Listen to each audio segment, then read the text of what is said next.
எல்லாம் அல்ல அல்லாஹ் ஒருவனுக்கு அனைத்து புகழும் உரித்தானதாகும். அல்லாஹ்வினுடைய சாந்தியும் சமாதானமும் நபிகள் பெருமானார் ஸல்லல்லாஹு அலைஹி வஸல்லம் அவர்கள் மீதும் அவர்களை பின்பற்றி வாழ்ந்த சத்திய உத்தம சஹாபாக்கள், தாபியீன்கள், தபு தாபியீன்கள், உலகில் உண்டான மூமினான முஸ்லீமான ஆண் பெண் அனைவரின் மீதும், குறிப்பாக இந்த ஜுமாவிற்கு வருகை தந்திருக்கக்கூடிய இன்னும் வரக்கூடிய நம் அனைவரின் மீதும் அல்லாஹ்வினுடைய சாந்தியும் சமாதானமும் கருணையும் ஈரேற்றமும் என்றென்றும் குறைவின்றி நிறையட்டுமாக. அன்புக்கினிய அல்லாஹுவின் நல்லடியார்களே, அல்லாஹ்வினுடைய மிகப்பெரியதொரு கிருபை அவனை வணங்குவதற்காக வேண்டியும் அவனுடைய மார்க்கத்தை பற்றி சில விஷயங்களை தெரிந்து கொள்வதற்காக வேண்டியும் இன்றைய தினத்தில் அல்லாஹ் நம் அவர்களுக்கு வாய்ப்பளித்திருக்கின்றானே, இது அல்லாஹ் நம் மீது செய்த மிகப்பெரியதொரு கிருபையாக இருக்கின்றது. அதனுடைய அடிப்படையில் கடந்த சில வாரங்களாக அல்ஹம்துலில்லாஹ் என்ற அற்புத சொல் என்ற தலைப்பின் கீழ் ஒரு சில விஷயங்களை நாம் பார்த்து கொண்டு வருகிறோம். சென்ற வாரம் கடைசியாக தூக்கத்திலிருந்து எழுந்தவுடன் நபிகள் பெருமானார் ஸல்லல்லாஹு அலைஹி வஸல்லம் அவர்கள் அல்ஹம்துலில்லாஹ் என்ற வார்த்தையை பயன்படுத்தி இருக்கிறார்கள், சொல்லி இருக்கிறார்கள். இதன் மூலமாக அந்த தூக்கத்திற்கு நன்றி செலுத்தக்கூடியவர்களாக நாம் ஆகிவிடுவோம். அது மட்டுமல்லாமல் அது மிகப்பெரிய அல்லாஹுடைய அருள் கொடை என்பதாகவும் பார்த்தோம். உலகத்தில் பல்வேறு பிரச்சனைகள் தலையாய பிரச்சனைகளாக உருவெடுத்து கொண்டு வருவதை நாம் பார்க்கிற போது அதில் தூக்கமின்மையும் தலையாய பிரச்சனையாக இருக்கிறது. அதற்காக தூக்க மாத்திரைகள் எல்லாம் நாளுக்கு நாள் அதிகரித்து கொண்டே இருக்கிறது என்பதை பற்றி பார்த்தோம். அதை தொடர்ந்து நாம் பார்க்கிற போது நபி பெருமானார் ஸல்லல்லாஹு அலைஹி வஸல்லம் அவர்கள் ஆடைகளை அணிகிற போது அல்ஹம்துலில்லாஹ் இல்லதி கசானி என்ற ஒரு துவாவை ஓதுகிறார்கள். ஆடை அணிகிற போதும் அல்ஹம்துலில்லாஹ் என்று அல்லாஹுக்கே எல்லா புகழும் என்று சொல்லி இருக்கிறார்கள். அன்புக்கினிய அல்லாஹுவின் நல்லடியார்களே, ஆடை என்பது எவ்வளவு பெரிய அருள் கொடை. மனிதனை சொல்லுவார்கள் ஆள் பாதி ஆடை பாதி என்றெல்லாம் சொல்லுவார்கள். ஆடையை வைத்துதான் ஒவ்வொரு மனிதனையும் இன்று கண்ணியம் செய்யப்படுகிறது, மரியாதை செய்யப்படுகிறது. அப்போ அந்த ஆடையை அல்லாஹு தஆலா நமக்கு தந்திருக்கிறான் என்று சொன்னால், அந்த ட்ரெஸ்ஸு தந்திருக்கிறான் என்று சொன்னால், அதை அணிகிற போது அல்லாஹுக்கே எல்லா புகழும் என்று நபி ஸல்லல்லாஹு அலைஹி வஸல்லம் அவர்கள் அந்த துவாவை சொல்லி காட்டுகிறார்கள். அல்ஹம்துலில்லாஹி அல்லதி கசானி வரஸகனிஹி மின் கைரி ஹவ்லின் வலா குவத்த மின்னி. இந்த ஆடைக்காக எந்த விதமான முயற்சியையும் நான் செய்யவில்லை, எந்த விதமான ஒரு உழைப்பையும் இந்த ஆடைக்காக நான் போடவில்லை.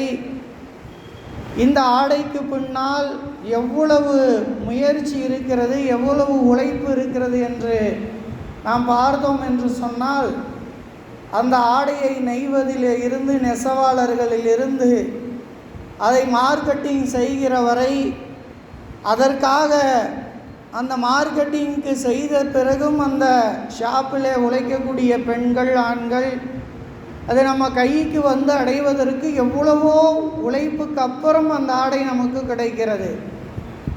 இன்னும் நாம் உலக நாடுகளிலே பார்த்தோம் என்று சொன்னால் நிறைய பேர் ஆடையற்றவர்களாக இருந்து கொண்டு இருக்கிறார்கள். சில நாடுகளிலே, மேலை நாடுகளிலே ஆடைக்கான வசதிகள் இருந்தும் அது ஸ்டைல் என்ற அடிப்படையிலே ஆடையை குறைத்து அது ஒரு பக்கம் போய் கொண்டு இருப்பதை நாம் பார்க்கிறோம். அது நமக்கு தேவையில்லை. சில நாடுகளிலே ஆடை கிடைப்பதற்கு சிரமம் இருக்கிறது. ஒரு பண்டிகை காலத்திலே கூட, நம்முடைய நாட்டிலே கூட புத்தாடைகளை வாங்குவதற்கு சிரமப்படக்கூடியவர்கள் இருக்கிறார்கள். அப்போ அதனால தான் உதவிக்கரம், அன்புக்கரம் சொல்லி கொண்டு சென்னை போன்ற நகரங்களிலே, நம்ம விழுப்புரத்தில் கூட பார்க்கலாம், அந்த திருவிக்கா வீதியினுடைய லாஸ்ட்டில் அந்த அன்புக்கரம் என்பதாக உங்களுடைய பழைய ஆடைகளை நீங்கள் என்ன செய்யுங்க, வந்து போடுங்க, ஆடை இல்லாதவர்களுக்கு கொடுக்கப்படும். சென்னை போன்ற நகரங்களிலே அதெல்லாம் என்ன செய்கிறாங்க, உங்களுடைய பழைய ஆடைகளை எல்லாம் எடுத்து வந்து கொடுங்கள், ஆடை இல்லாதவர்களுக்கு அந்த ஆடையை போட வேண்டும் என்று ஆசைப்படக்கூடியவர்கள் இருப்பார்கள், அவர்களுக்கெல்லாம் என்ன செய்யும், தானமாக கொடுக்கலாம் என்றெல்லாம் நாம் பார்க்கிறோம். என்று சொன்னால் அந்த ஆடை எந்த அளவிற்கு நமக்கு அல்லாஹுடைய அருள் கொடையாக இருக்கிறது. எந்த விதமான சிரமமும் இல்லாமல், எந்த விதமான நாம் நினைத்த உடனடியாக ஒரு ஆடையை அணிய முடிகிறது என்று சொன்னால் அதற்கு நாம் என்ன செய்ய வேண்டும்? அப்படி யார் அந்த பாக்கியத்தை பெற்றிருக்கிறார்களோ அவர்கள் அல்லாஹுக்கு நன்றி செலுத்த வேண்டும். அப்படி ஆடையினுடைய பாக்கியம் குறைவாக இருந்தால் அல்லாஹ்விடத்தில் துஆ செய்ய வேண்டும். அல்லாஹ்விடத்தில் என்ன செய்யணும்? அல்லாஹ் என்ன சொல்லுகிறான் தன்னை பற்றி?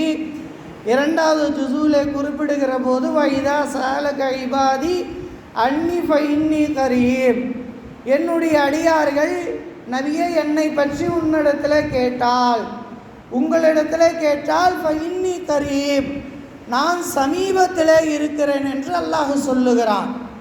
நான் பக்கமாக இருக்கிறேன். எந்த அளவுக்கு என்று சொன்னால் வேறொரு வசனத்தில் மின் ஹபிலில் வரீத் என்பதாக, அதாவது பிடரின் நரம்பை விட நெருக்கமாக நான் இருக்கிறேன் என்று அல்லாஹ் சொல்லி காட்டுகிறான். அப்போ நேரடியாக அல்லாஹ்விடத்தில் நாம் என்ன செய்ய வேண்டும்? எந்த அருள் கொடை நமக்கு கம்மியாக இருக்கிறதோ, எந்த அருள் கொடை நமக்கு குறைவாக இருக்கிறதோ அந்த அருள் கொடையை அல்லாஹ்விடத்தில் என்ன செய்ய வேண்டும்?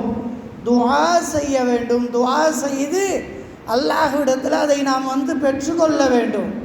அதுதான் அல்லாஹ் சொல்கிறான், வைதா சஅலக இபாதி அன்னி ஃபஇன்னி கரீப், நான் சமீபத்தில் இருக்கிறேன், நெருக்கமாக இருக்கிறேன்.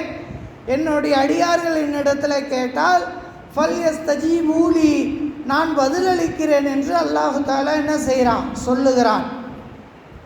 அப்போ ஆடையினுடைய அருள் கொடையை பெற்ற நாம் ஆடை அணிகிற போது நபிகள் பெருமானா ஸல்லல்லாஹு அலைஹி வஸல்லம் அவர்கள் இந்த வார்த்தையை அல்ஹம்துலில்லாஹ், எல்லா புகழும் அல்லாஹுக்கே என்று பயன்படுத்தி இருக்கிறார்கள், சொல்லி இருக்கிறார்கள். நாமும் நம்முடைய வாழ்க்கையில் என்ன செய்யணும்? ஆடை அணிகிற போதெல்லாம் இதை நாம் சொல்லுகிற போது அல்லாஹுக்கு நன்றி செலுத்துகிறவர்களாக ஆகிவிடுவோம். அந்த அருள் கொடை நிரந்தரமாக நம்ம இடத்துல வந்துவிடும். இன்னொரு தருணத்தில் நபி ஸல்லல்லாஹு அலைஹி வஸல்லம் அவர்கள் என்ன செய்கிறார்கள் என்று சொன்னால், இந்த அல்ஹம்துலில்லாஹ் என்று சொல்லக்கூடிய அந்த காட்சியை நாம் பார்க்கிறோம். என்ன இடம்? ரெஸ்ட் ரூமுக்கு போயிட்டு வந்ததற்கு பிறகு நபி ஸல்லல்லாஹு அலைஹி வஸல்லம் என்ன சொல்லுவாங்க? அல்ஹம்துலில்லாஹ் இல்லதி அதுஹப அன்னியல் அதா வ ஆஃபானி. என்ன சொல்கிறாங்க? எல்லா புகழும் அல்லாஹுக்கே. அல்லது எத்தகைய அல்லாஹ் என்று சொன்னால் அதுஹப அன்னியல் அதா வ ஆஃபானி, என்னிடத்தில் இருந்து நோவினையை, வேதனையை நீக்கிய, வாஃபானி எனக்கு ஆஃபியத்தை, ஆரோக்கியத்தை, ஒரு சுகத்தை தந்த அல்லாஹுக்கே எல்லா புகழும் என்று ரெஸ்ட் ரூம் போயிட்டு வந்ததற்கு பிறகு நபி ஸல்லல்லாஹு அலைஹி வஸல்லம் என்ன செய்கிறாங்க? நமக்கு இந்த துவாவை அவர்களும் ஓதி இருக்கிறார்கள், நமக்கு ஓத கற்று தந்திருக்கிறார்கள். இப்போ குஃப்ரானக என்ற அந்த வார்த்தையை முன்னாடி சொல்லுவாங்க, யா அல்லாஹ் என்னை மன்னித்து விடு. ஏன்னா அந்த நேரம் குஃப்ரானக நபி ஸல்லல்லாஹு அலைஹி வஸல்லம் அவர்கள் ரெஸ்ட் ரூம் போனதுக்கப்புறம் இந்த குஃப்ரானக என்ற வார்த்தையை உபயோகித்திருக்கிறார்கள் என்று சொன்னால் இந்த இடத்துல ஒரு ஹிக்மத் இருக்கிறது. அந்த நேரத்தில் அல்லாஹுவை மறந்த இடம் அது. நம்ம கழிவறைக்கு செல்லக்கூடிய இடம் அங்கே நம்ம திக்ரு செய்யக்கூடாது. நாம் சென்ற வாரம் பார்த்தோம், மனிதன் என்று சொன்னால் வணங்கி கொண்டே தான் இருக்க வேண்டும். இப்போ வணங்கி கொண்டே இருப்பதற்கு ஒவ்வொரு நேரத்திலும் ஓதக்கூடிய துவாவினுடைய தூக்கம் வணக்கமாக ஆகிவிடுகிறது.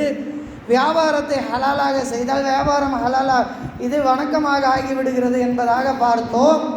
அப்போ அந்த ரெஸ்ட் ரூம் செல்லுகிற போது நாம் திக்ரு செய்யக்கூடிய பழக்கமுடையவர்களாக இருந்தால் பொதுவாக நாம் என்ன செய்யணும்னு சொன்னால் எல்லா நேரத்திலையுமே திக்ரு செய்து கொண்டே தான் இருக்க வேண்டும்.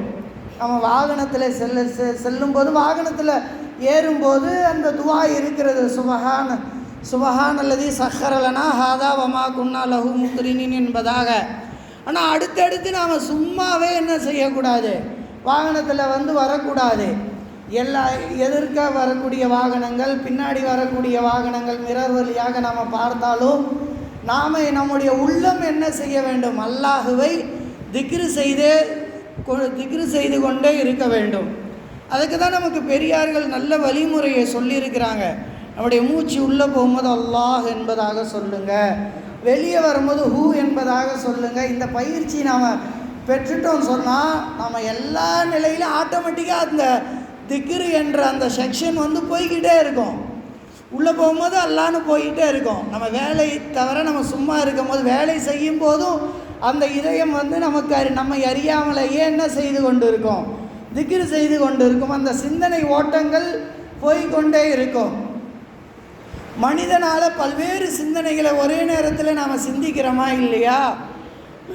உதாரணத்துக்கு நான் இங்கே பயான் பண்ணிக்கிட்டே இருக்கிறேன், நீங்கள் பயானையும் கேட்டுக்கொண்டே இருப்பீர்கள்.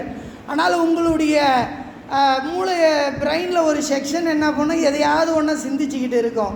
ஒன்று கடையை சிந்திச்சுக்கிட்டு இருக்கலாம், இல்லை மனைவி என்ன செய்வாங்க, முட்டை வாங்கிட்டு வாங்க இது ஜும்மா முடிஞ்சதுக்கு பிறகு சொல்லியிருப்பாங்க, அதையே எங்கே வாங்கலாம் எப்படி வாங்கலான்னு. ஆனால் நீங்கள் பயான் கேட்டுக்கொண்டு தான் இருப்பீர்கள். எல்லா சிந்தனை 3-4 விதமான சிந்தனைகள் நமக்கு என்ன செய்து கொண்டு இருக்கும். ஏன்னா மூளை பல செக்ஷனாக பிரிந்து கொண்டு இருக்கிற காரணத்தினால் எல்லா சிந்தனைகளும் வரும் தான். அதனால தான் தொழுகையிலேயே நின்றாலும் நமக்கு என்ன வரும், சிந்தனைகளே வரும். நாம் அப்படியே அல்லாஹ்விடத்தில் நிற்கிற மாதிரி என்ன செய்ய முடியாது, தொழுக முடியாது. சஹாபாக்களுக்கு அந்த சிந்தனை ஏற்பட்டது, நபி ஸல்லல்லாஹு அலைஹி வஸல்லம் அவர்களுக்கும் ஏற்பட்டது என்று சொன்னால் நமக்கு சொல்லி காட்டுவதற்காக அல்லாஹ் ஏற்படுத்தினான். அதனால தான் நீங்கள் அல்லாஹுவை பார்ப்பதை போல வணங்குங்கள், தொழுவுங்கள். இல்லை என்றால் அல்லாஹ் உங்களை பார்க்கிறான் என்ற சிந்தனையோடு தொழுவுங்கள். அல்லாஹ்வை நாம் பார்க்கறது போல தொழுகிறதா இருந்தால் நாம் என்ன செய்யணும், நபிமார்களுடைய அந்தஸ்து அது. அந்த அந்தஸ்து அடைவது என்பது மிகப்பெரிய கடினம். அல்லாஹ் நம்மளை பார்க்குறான் என்ற கொஞ்சம் சிந்தனை. ஆனால் அந்த தொழுகையில் நிற்கும் போது என்ன வந்துடும், பல்வேறு சிந்தனைகள் என்ன செய்யும், வரதான் செய்யும். அது இயற்கை தான். அதனால தான் சில தொழுகையாளிகள் 0% நன்மையோடு போகிறாங்க. சில தொழுகையாளிக்கு 1 நன்மை கிடைக்கிது, சில தொழுகையாளிக்கு 100 நன்மை கிடைக்கிது, சில தொழுகையாளிக்கு 150 நன்மை கிடைக்கிது. அவர்களுடைய அந்த தக்குவா சிந்தனைகள் அது பொறுத்து அதை நம்ம கட்டுப்படுத்தணும்னு நாம் நினச்சோன்னு சொன்னால் கண்டிப்பாக நம்முடைய உள்ளத்தை நம்மளால் என்ன செய்ய முடியாது, கட்டுப்படுத்த முடியாது. உள்ளம் என்றால் அப்படி தான் இருக்கும், பிரெயின் என்றால் அப்படி தான் சிந்தனை செய்யும். அது எல்லாம் அல்லாஹ் அறிந்து வைத்திருக்கிற காரணத்தினால் அல்லாஹு தஆலா என்ன செய்கிறான், நிறைய இபாதத்தை பற்றி நாம் பார்க்கிற போது அதில் கொடுத்துருக்கக்கூடிய சலுகைகளை பற்றி நாம் என்ன செய்வோம், எப்படியெல்லாம் அல்லாஹ் சலுகைகளை கொடுத்துருக்கிறான் என்பதாக நாம் பார்ப்போம். அப்போது நாம் என்ன சொல்ல வரோன்னா, அந்த ரெஸ்ட் ரூமில் இருக்கிற போது அல்லாஹ்வை நாம் சிந்திக்க மாட்டோம். சில நேரங்களில் சிந்தனை வந்தாலும் சிந்திப்பதற்கு தடையான நேரம் அது. அல்லாஹுவை அந்த நேரத்தில் என்ன செய்யக்கூடாது? திக்ரு செய்யக்கூடாது, அல்லாஹுவை சிந்தனை செய்யக்கூடாது. மூமின்கள் என்றாலே எப்பயுமே திக்ரு செய்து கொண்டு இருக்க வேண்டும், அல்லாஹுவை சிந்தித்து கொண்டே தான் இருக்க வேண்டும். அல்லாஹுடைய ஒவ்வொரு படைப்புகளை பார்க்கிற போது ரப்பனா மா ஹலக்த ஹாதா பாத்திலா, யா அல்லாஹ் இதையெல்லாம் நீ வீணுக்காக படைக்கவில்லை, ஒவ்வொன்றும் ஒரு என்ன சொல்கிறது, ஒரு பிரயோஜனத்திற்காக, ஒரு காரணத்திற்காக தான் என்ன செய்யப்பட்டிருக்கு.